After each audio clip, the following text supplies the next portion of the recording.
మన మహర్షులు, మన పెద్దవాళ్ళు ఒక పెద్ద ఆయుర్వేద ఫార్మసీని మన వంటగదిలోనే అమర్చారు. దీనికొక మంచి ఉదాహరణ ఏంటంటే ఇంగువ. ఇంగువ గురించి చెప్పాల్సొస్తే 1 కాదు, 2 కాదు అద్భుతమైన ఆరోగ్య ప్రయోజనాలు. ఇంటిల్లపాది కూడా ఇంగువను ఉపయోగించి చక్కటి ఆరోగ్యంతో ఉండొచ్చు. ఇంతకీ ఇంగువ తాలూకు ఈ అద్భుత ఉపయోగాలేమిటి? అలాగే ఇంగువ తాలూకు ఆ ప్రాధాన్యతలేమిటి? ఔషధంగా వాడుకోవాలంటే ఇంగువని ఎలా వాడుకోవాలి? ఈ మొత్తం సమాచారాన్ని ఈ వీడియోలో మనం తెలుసుకుందాం. మిత్రులారా నమస్కారం. నేను మీ డాక్టర్ చిరుమామిళ్ళ మురళీ మనోహర్. ఈ వీడియోలో మనం తెలుసుకోబోతుంది చాలా ముఖ్యమైనది. ఇంగువ ఆరోగ్యానికి ఒక అద్భుతమైనటువంటి ఔషధం అని చెప్పొచ్చు. అసలు మామూలుగా చాలామందికి జీలకర్ర తెలిసినట్టుగా, వాము తెలిసినట్టుగా ఈ ఇంగువ గురించి తెలియదనే చెప్పాలి. అంటే అసలు ఏమిటిది అంటే ఇంగువ ఎక్కడి నుంచి వస్తుంది, ఎలా దొరుకుతుంది, ఇలాంటి ప్రాథమిక సమాచారం చాలామందికి తెలియదు. ఇంగువకి సంబంధించినటువంటి ఈ పరిచయం అనేది అవసరం. అంటే ఇది ఎక్కడ ఉంటుంది అనేది. ఇంగువని ఫెరులా ఫోటిడా అనేటువంటి పేరుతో పిలుస్తారు. అంటే ఈ ఫెరులా ఫోటిడా అనేటువంటి మొక్క నుంచి లభించే ఒక జిగురు లాంటి పదార్థం ఇది. ఇది పసుపు రంగులో తీవ్రమైనటువంటి వాసనతో ఉంటుంది. మన భారతదేశపు వంటకాలలో, ముఖ్యంగా తెలుగు వాళ్ళ వంటలలో దీనికి ప్రత్యేకమైన స్థానం ఉంది. అయితే మరి ఇది ఎక్కడ దొరుకుతుంది అనేది తెలుసుకోవాలి. ఇంగువ ప్రధానంగా ఇరాన్, ఆఫ్ఘనిస్తాన్, కాశ్మీర్, టిబెట్ ఇలాంటి ప్రాంతాలలో దీన్ని పండిస్తారు. దీంట్లో అనేక రకాలు ఉన్నాయి. అయితే అసలైన విషయం ఏంటంటే దీని పోషక విలువలు తెలుసుకుంటే మీరు ఆశ్చర్యపోతారు. ఇంగువలో కాల్షియం, ఫాస్ఫరస్, ఐరన్, కెరోటిన్, ఇంకా బి విటమిన్లు సమృద్ధిగా ఉంటాయి. అయితే అసలైన విషయం ఇది కాదు. ఇంగువకి 1 కాదు, 2 కాదు అనేక చక్కని ఉపయోగాలు ఉన్నాయి. మన భారతదేశంలో ఇంగువని తరతరాలుగా మనం ఉపయోగిస్తూ ఉన్నాం. ఇది అనేక ఆరోగ్య ప్రయోజనాన్ని కలిగి ఉంటుంది. వాటిలో కొన్ని మనం వరుసగా తెలుసుకుందాం. ముఖ్యంగా ఇంగువ గురించి చెప్పాల్సి వస్తే ముఖ్యంగా చెప్పుకోవాల్సింది ఏంటంటే డైజెషన్. అద్భుతమైన జీర్ణకారి కింద ఇది ఉపయోగపడుతుంది. ఇంగువ జీర్ణక్రియకి చాలా మంచిది.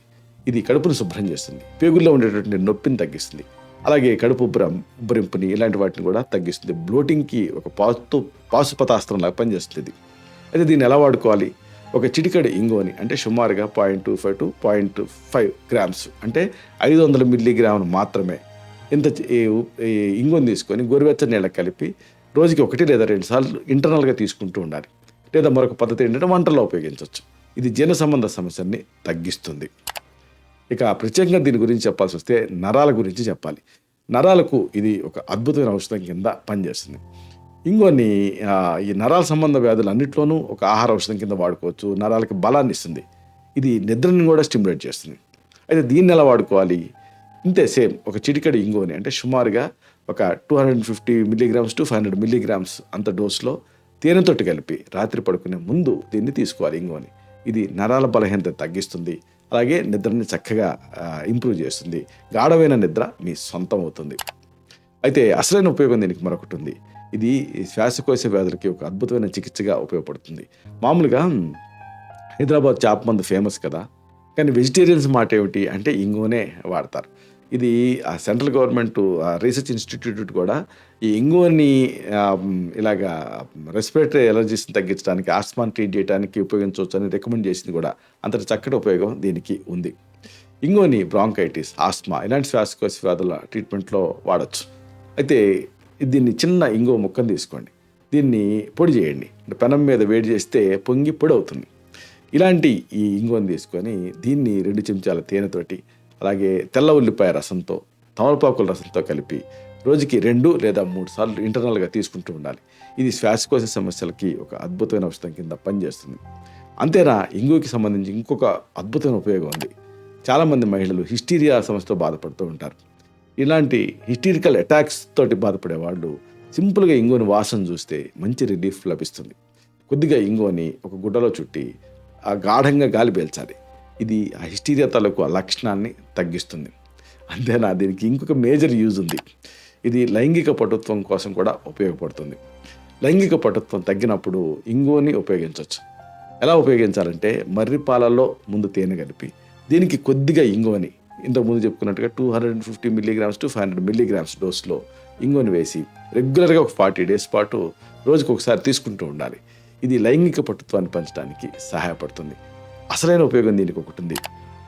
ఈ స్త్రీల సమస్యలకి ఇది ఉపయోగపడుతుంది.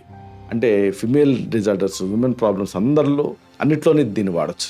అంటే కొంతమందికి పీరియడ్స్ ముందు నొప్పి వస్తూ ఉంటుంది, హెవీ మెన్స్ట్రల్ బ్లీడింగ్ ఉంటూ ఉంటుంది, అలాగే వైట్ డిశ్చార్జ్ అండ్ లుకేరియా, ఇలాంటి అనేక సమస్యలు, అలాగే ఫ్రీక్వెంట్ అబార్షన్స్, థ్రెటెండ్ అబార్షన్స్ ఇలాంటివి ఉన్నప్పుడు, అలాంటి అన్ని సమస్యల్లోనూ స్త్రీల సమస్యలకు ఇది ఒక చక్కటి ఆహార ఔషధం ఇంగువ.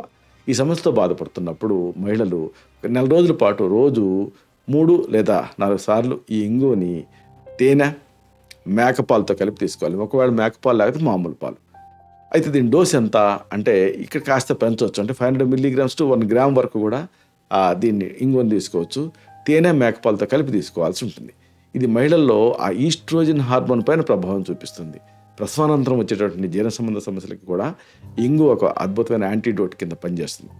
అలాగే ఇంగు గురించి మరీ చెప్పాల్సి వస్తే చెప్పాల్సింది దంత సంబంధ సమస్యలు, దంతశూల, దంతాల నొప్పి, పంటి నొప్పితో మీరు బాధపడుతూ ఉంటే ఇంగువని నిమ్మరసంతో కలపండి. దూదిలో ముంచి అంటే దీన్ని దూదితో తడపాలి. ఇది ఇంగువ, నిమ్మరసం. దీన్ని దూదితో తడిపి ఆ దూదిని ఆ పిప్పి పంటిలో ఉంచాలి. దీంతో ఆ నొప్పి నుంచి రిలీఫ్ వస్తుంది స్పాట్లో. అలాగే చిటికెడు ఆ ఇంగువని నిమ్మరసంతో కలిపి దీన్ని నేరుగా కూడా ఉంచవచ్చు ఆ నొప్పి ఉన్న ప్రదేశంలో. దీంతో రిలీఫ్ ఉంటుంది. అయితే చెప్పుకున్నట్టుగా ఇది ఆ ఇంగువ అనేది ఒక ఉగ్రద్రవ్యం. ఇంగువని నల్లమందుకి విరుగుడుగా కూడా ఉపయోగించవచ్చు. ఇది నల్లమందు తాలూకు ఆ చెడు ప్రభావం నుంచి బయటపడేలాగా చేస్తుంది. అయితే ఇంగువ అనేది ఒక ఔషధం, అందుకే ఆహార ఔషధం అన్నాం. ఇలాంటప్పుడు కొన్ని జాగ్రత్తలు తీసుకోవాలి. ఇంగువని మితంగా తీసుకోవటం చాలా మంచిది.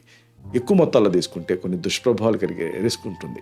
గర్భిణీ స్త్రీలు, చిన్నపిల్లలు వైద్య సలహాతో, వైద్యుల పర్యవేక్షణలో మాత్రమే ఈ ఇంగువని వాడాలి. చెప్పొచ్చేది ఏంటంటే ఇంగువ అనేది ఒక అద్భుతమైన మూలిక, అలాగే అద్భుతమైనటువంటి మన మహర్షులు మనకి ప్రసాదించినటువంటి ఒక ఔషధం. దీన్ని ఔషధంగా వాడుకుంటే, అంటే ఆహారాలలో కానీ లేకపోతే ఇతరత్ర కానీ ఔషధంగా మాత్రమే వాడుకుంటుంటే అనేక ఆరోగ్య ప్రయోజనాలు మీకు దీని ద్వారా కలుగుతాయి. రోజువారీ ఆహారంలో దీన్ని భాగం చేసుకోవచ్చు. దీంతో గ్యాస్, ఎసిడిటీ ఇలాంటి సమస్యల నుంచి కూడా బయటపడవచ్చు. ఇలా 1 కాదు 2 కాదు, ఒక అద్భుతమైన ఔషధం ఈ ఇంగువ అని చెప్పొచ్చు. ఇలాంటి మరిన్ని ఇన్ఫర్మేటివ్ వీడియోస్ కోసం ఈ ఛానల్ సబ్స్క్రైబ్ చేసుకోండి. అలాగే ఈ వీడియోలు అప్లోడ్ అవడంతోనే ఆ విషయం మీకు తెలియాలనుకుంటే బెల్ బటన్ క్లిక్ చేయండి. అప్పుడు మీకు ఒక నోటిఫికేషన్ వస్తుంది. ఆ నోటిఫికేషన్ మీరు క్లిక్ చేస్తే ఆ వీడియోని మిస్ కాకుండా చూడగలుగుతారు. అలాగే ఈ వీడియో వల్ల మీకు ఉపయోగం జరిగితే, దీనివల్ల యూజ్ ఉందని మీకు అనిపిస్తే, ఈ వీడియో మీకు నచ్చితే దీన్ని లైక్ చేయండి. అంటే ఆ థమ్స్ అప్ బటన్ క్లిక్ చేయండి. అప్పుడు ఇది మరింత ఎక్కువ మందికి రికమెండ్ అవుతుంది. ఈ వీడియో తలకు పర్పస్ సర్వ్ అవుతుంది. అంటే అందరికీ ఆరోగ్యం అన్న మన అభిలాష, మన ఆకాంక్ష నెరవేరుతాయి. అలాగే ఇంకొక విషయం, మీరు ఇంగువను వాడతారా? అంటే అందరూ మామూలుగా వాడరు, అయితే మీరు వాడతారా? వాడిన తర్వాత మీ ఆరోగ్య విషయంలో ఎలాంటి మార్పు కనిపించింది? ఇలాంటి మీ అనుభవాన్ని ఆ కామెంట్ సెక్షన్లో పోస్ట్ చేస్తే అది ఇతరులకు కూడా ఒక ఫస్ట్ హ్యాండ్ ఇన్ఫర్మేషన్ లాగా ఉపయోగపడుతుంది. అంటే మనం దీన్ని ఒక మంచి కమ్యూనిటీ లాగా బిల్డప్ చేయొచ్చు. ఒకళ్ళ సలహాలు ఒకళ్ళకి ఉపయోగపడతాయి. శతం జీవ శరదో వర్ధమానః, శతం హేమంతాన్ శతం వసంతాన్. 100 శరతులు, 100 హేమంతాలు, 100 వసంతాలు వర్ధిల్లుతూ జీవించండి. Stay healthy, stay happy, be positive, keep smiling. Love you all. శుభం.